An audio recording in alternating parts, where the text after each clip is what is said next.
سب سے پہلے تمام دوستوں کو السلام علیکم۔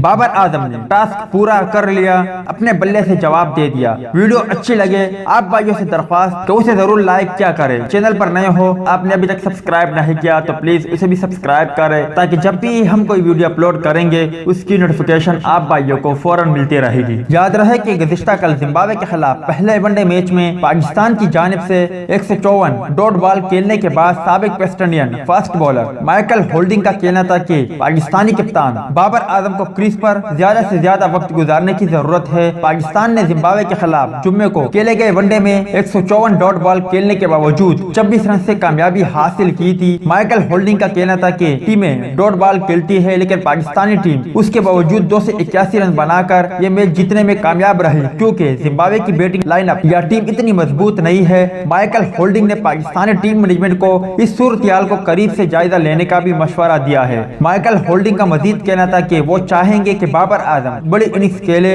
اور کریز پر زیادہ وقت گزارے کیونکہ وہ جتنا وقت کریز پر گزاریں گے ان کا اسٹرائک ریٹ اتنا ہی اچھا ہوتا جائے گا، جبکہ دوسرے کھلاڑی بھی ان کے ارد گرد اچھا کھیلیں گے کیونکہ وہ اسٹار کھلاڑی ہے۔ ٹیم کے دیگر کھلاڑی ان کے پرفارم سے بھرپور فائدہ اٹھا سکیں گے۔ یاد رہے کہ بابر اعظم نے جب یہ سنا کہ مائیکل ہولڈنگ نے انہیں چیلنج کیا ہے تو بابر اعظم نے اگلے میچ مطلب کہ دوسرے ون ڈے انٹرنیشنل میچ میں وہ چیلنج پورا کیا اور مائیکل ہولڈنگ کا دل جیت لیا۔ بابر اعظم نے دوسرے ون ڈے میں دیا گیا ٹاسک پورا کیا اور آخر تک کریز پر کڑے رہے اور عمدہ جاندار بیٹنگ کرتے ہوئے شاندار 77 run not out match winning performance کا مظاہرہ کرتے ہوئے اپنی ٹیم کو فتح دلا دی اور اپنا آخری فتح گڑھ شاٹ بھی بابر اعظم نے خود لگایا۔ یار مزہ آ گیا۔ تو دوست یہ تھی بابر اعظم کے حوالے سے کچھ اپڈیٹ۔ ویڈیو اچھی لگی ہو تو لائک کرے، پوری لگی ہو تو پھر بھی لائک کر دے۔ ملتے ہیں کسی نیکسٹ ویڈیو میں، تب تک کے لیے اجازت دیجیے۔ اللہ حافظ۔